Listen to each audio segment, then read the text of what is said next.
I'm Amitabh Revi. We're extremely privileged to have with us the Director General of Assam Rifles, Lieutenant General P.C. Nair, and we are extremely privileged to be in one of the easternmost inhabited locations in India, Vijaynagar. General, thanks of course for facilitating this trip. We've been trying for a long time. Thank you. You explain the extremely rich history of this place and beautiful place that it is. Right. Amitabh, firstly, when I speak of history of this place, I want to cover it in two parts. Sure. One is the place itself, and then the role that Assam Rifle has played being here. So, this complete bowl is about 730 square kilometers. When we talk of the Vijaynagar bowl, Vijaynagar dagger as you call it, it's actually in the shape of a dagger which juts into Myanmar. 730 square kilometers, like I said, and it's encircled by two prominent ridges. One is what we see in the front is all Kunmun Ridge, and what you see behind are the Patkai ranges. Correct. So between these two ranges is enclosed or sandwiched this bowl. The history, if we go back in time, the first time that people came to know of this was during the World War, sometimes 1942-43, Second World War, when the Allied forces who were operating in Burma, now Myanmar, somewhere this side, they withdrew as the Japanese were advancing through Burma. So now they came through a certain place called Fort Hertz then. Now it is called as Putao. It's about 35 kilometers due east as the crow flies. Right. And let me indicate this to you on ground. Sure. If you see, that's a yellow flag. Yep. From the yellow flag, if you go upwards toward the sky, Yeah. a little to the right, you see a saddle kind of a feature. Correct. That is where this border pillar or BP 184 lies. So it was from there that some of the Allied troops came in into this bowl, and they were rescued by the Assam Rifles then. Their further maintenance was also carried out through air, for which Assam Rifle had a major role to play.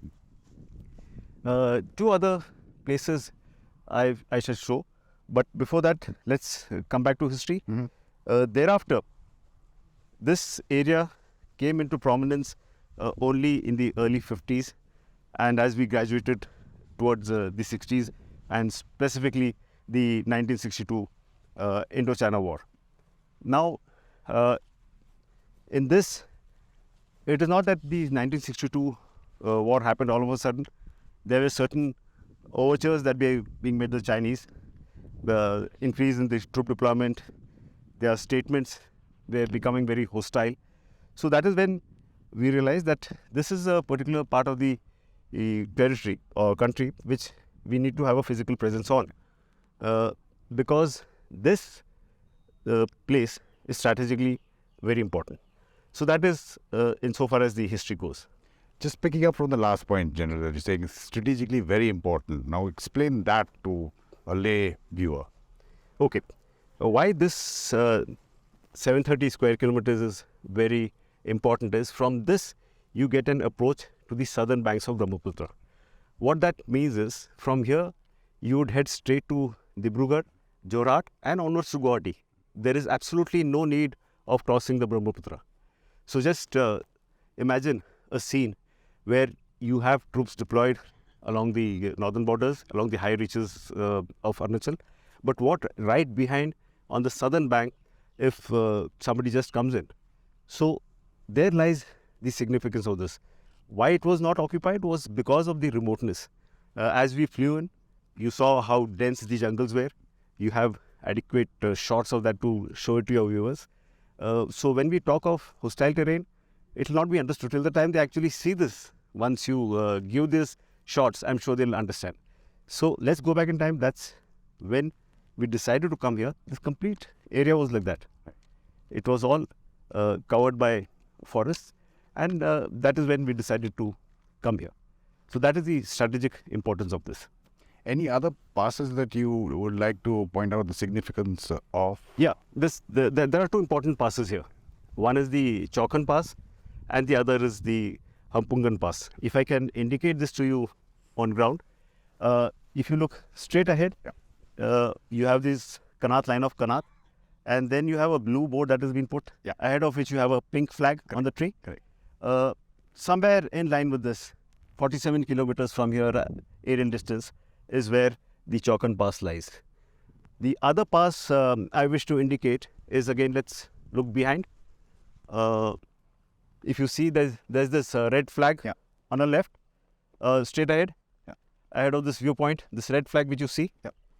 From the red flag, again, in that direction, lies the Hampungan Pass. So these two passes are actually the only points of entry into this bowl, Vijaynagar bowl. So we knew the importance, significance of this in the 50s when an aerial recce of this was carried out by Assam Rifle troops, and it was realized that these two passes have to be occupied if we have to deny occupation of this bowl by anyone. You've just met, General, a lot of the people here who the Assam Rifles itself has settled in terms of your ex-servicemen.